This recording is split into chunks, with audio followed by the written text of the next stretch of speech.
मो मत उभयंकर भूल रोच कहार ये ठीक ना जदि ठीक था यात्रा पार्टी एत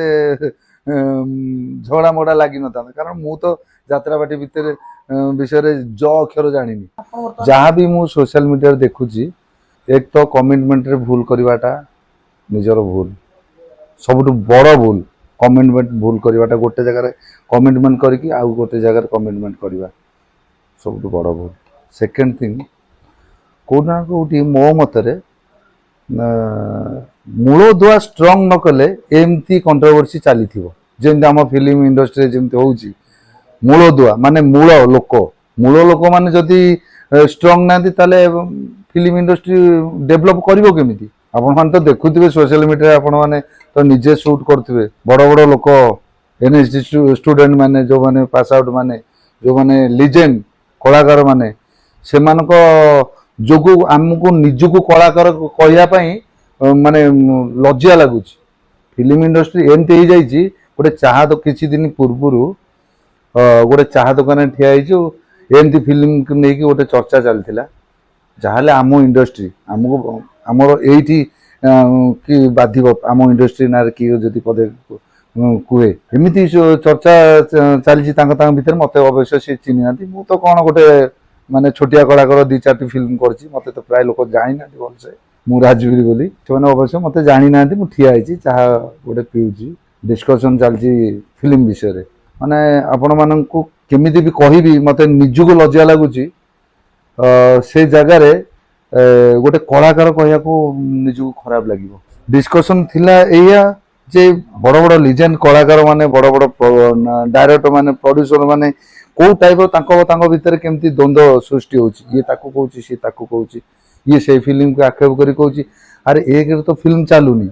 दूरे फिल्म को लेकिन जब गोटे भल फिल्म आसूची थिएटर को ताकू जदि एमता कहीकि से फिल्म को डोमिनेट करा गोटे प्रोड्यूसर केते कष्ट आज्ञा फिल्मटा करुच्ची आपण मैंने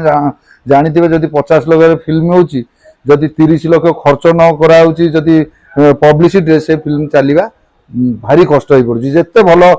फिल्म करतु ना कहीं देखो आगुरी कौन कॉपी चल ना यही कॉपी फिल्म तो हिट होता ना एबे भी हिंदी रे भी कॉपी फिल्म होनी कि तेलुगु भी कॉपी करुँच मेन है लोकंर घृणा भाव पलि आसी फिल्म इंडस्ट्री प्रति केवल केते जन लोकंक फिल्म इंडस्ट्री आज आज डेट बुड़ीबा बसिला नरी भाई सहित मोर पुराना संपर्क जोटा कि अरुंधती नरी भाई संजय बल सहित मुझे अभिनय कर देखु पुंखानुपुंख भाव जदि आम तदंत करवा निश्चित भाव में यहाँ सत्यता जना पड़ मु काली गोटे मीडिया देखुली देखु कहवा आ तदंत कर धरवा बहुत डिफरेंट सी गोटे कथा कह ये गोटे कथा कह ये कांदी कह सी माने चार्टा लोक आनिकी एविडेंस दब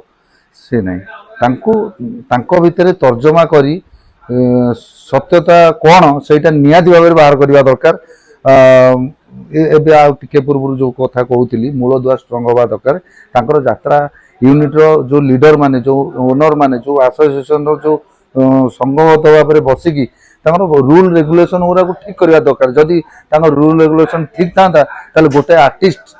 गोटे जगार कमिटमेंट करके आउ गोटे जगह कमिटमेंट कर पैसा के उठे पार ना भय रही था रस्टिकेट कर दी था टोटाल जदि रही था ये कंट्रोवर्सी बार बार बार बार कहीं देखा था मुझे किए गोटे कहला कौन गाड़ी फाड़ी कर भाउज जो बोली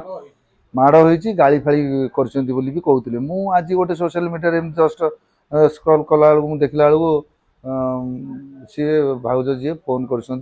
पैसा कौन ना पैसा मुझे नेबिनी पैसा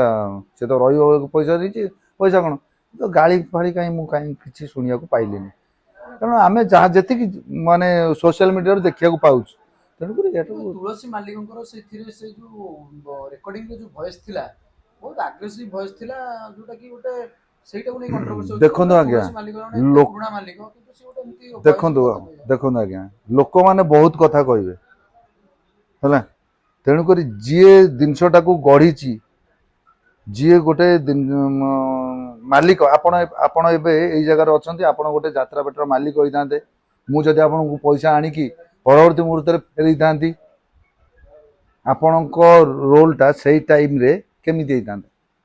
ହଜାର ଲୋକ ହଜାର କଥା କହିବେ, କମେଣ୍ଟସ୍ ଦେବାକୁ ପଇସା ପଡୁନି ଆଜ୍ଞା, ଘରେ ବସିକି ଆରାମରେ ବେଡ୍ରେ ଶୋଇକି ଆମେ କମେଣ୍ଟସ୍ ଦେଇ ଦେଉଛେ। ଯେମିତି ଆମର ଗୋଟେ ଫିଲ୍ମ କଲାବେଳକୁ କେତେ କଷ୍ଟ ହେଉଛି ଗୋଟେ ଫିଲ୍ମ କରିବାକୁ। ଆପଣଙ୍କ ଗୋଟେ ଏଇ ଭିଡ଼ିଓଟା ଏଡ଼ିଟ୍ କଲାବେଳକୁ ଆପଣଙ୍କୁ 2 ଘଣ୍ଟା କି 4 ଘଣ୍ଟା ଲାଗୁଥିବ, କେତେ କଷ୍ଟ ଆପଣ କୁହନ୍ତୁ। ଫିଲ୍ମଟା କଲାବେଳକୁ କେତେ କଷ୍ଟ, ତେଣୁକରି କହିବାକୁ ପଇସା ପଡ଼େନି ଆଜ୍ଞା। ପୁଙ୍ଖାନୁପୁଙ୍ଖ ଭାବରେ ସବୁ ତଦନ୍ତ କରିବା ଦରକାର, କାରଣ ଗାଳି ଫାଳି କରିନାହାନ୍ତି ମୁଁ ଯେତିକି ଶୁଣିଛି। ନରି ଭାଇ ବି ଯେଉଁ କାନ୍ଦିକି କହୁଛନ୍ତି, ତାଙ୍କ ଭିତରେ ତଦନ୍ତ କଲେ ହିଁ ପ୍ରକୃତ ସତ୍ୟତା ଜଣାପଡ଼ିବ। ମୋ ମତରେ ଉଭୟଙ୍କର ଭୁଲ ରହୁଛି, କାହାର ଏଠି ଠିକ୍ ନାହିଁ। ଯଦି ଠିକ୍ ଥାନ୍ତେ ତାହେଲେ ଯାତ୍ରା ପାର୍ଟିରେ ଏତେ ଝଗଡ଼ା ମଗଡ଼ା ଲାଗିନଥାନ୍ତା, କାରଣ ମୁଁ ତ ଯାତ୍ରା ପାର୍ଟି ଭିତରେ ବିଷୟରେ ଅକ୍ଷର ଜାଣିନି। କିନ୍ତୁ ଯାହା ଆମେ ସୋସିଆଲ ମିଡ଼ିଆରୁ ବର୍ତ୍ତମାନ ଯାତ୍ରା ପାର୍ଟି ଯାତ୍ରା ମୁହାଁ ଆପଣ ବର୍ତ୍ତମାନ ଓଲିଉଡ୍ ଛାଡ଼ିକି ଯାତ୍ରା ମୁହାଁ ଆପଣ ଯାତ୍ରା ଆଡ଼ିକି ଯାଉଛନ୍ତି। ଆପଣ ଯେହେତୁ ଯାଉଛନ୍ତି ଆପଣ ତ ତା ବିଷୟରେ କିଛି ନା କିଛି ତର୍ଜମା କରିଥିବେ, କିଛି ନା କିଛି ଆପଣଙ୍କର। ମୁଁ କେବଳ ମତେ ହିଁ ତର୍ଜମା କରିଛି। ମୁଁ କେବଳ ଯେତେବେଳେ ମୁଁ ଯେଉଁ ପାର୍ଟିକି ଯାଉଛି, ଆପଣମାନେ 4 ଦିନ ପରେ ଜାଣିବେ। ରଙ୍ଗମହଲ ଯେଉଁଟାକି ମୋ ତାଙ୍କ ଓନର ହେଉଛନ୍ତି ସତ୍ୟ ଜେନା, ଯିଏ ବି ମୋ ଅଜା ହିସାବ ହେବେ। 2-3ଟା ଯାତ୍ରା ପାର୍ଟି ବହୁତ 2-3 ବର୍ଷ ପୂର୍ବରୁ ହିଁ ମୋତେ କଣ୍ଟାକ୍ଟ କରିଥିଲେ, ମୁଁ ମନା କରିଥିଲି। ଯେହେତୁ କଳା ପ୍ରତି ଆମର ଗୋଟେ ଆଗ୍ରହତା ଅଛି, କଳା ପ୍ରତି ଗୋଟେ ୱିକନେସ୍ ଅଛି, ଯାତ୍ରା ହେଉ ୟା ଫିଲ୍ମ ହେଉ, ଯେଉଁ ଜାଗାରେ ହେଲେ ବି ଆମେ କଳା ଦେଖେଇ ପାରିବା। ତେଣୁକରି ଯାଉଛି, ଭଗବାନଙ୍କର ଆଶୀର୍ବାଦ, ଲୋକମାନଙ୍କର ଭଲ ପାଇବା କେତେ ବାଟ ଯିବ ମୁଁ ତ ଜାଣିନି। ଦେଖାଯାଉ, ଗୋଟେ ନୂଆ ପ୍ଲାଟଫର୍ମରେ ମୁଁ ଏଣ୍ଟ୍ରି କରିବା ପାଇଁ ଯାଉଛି।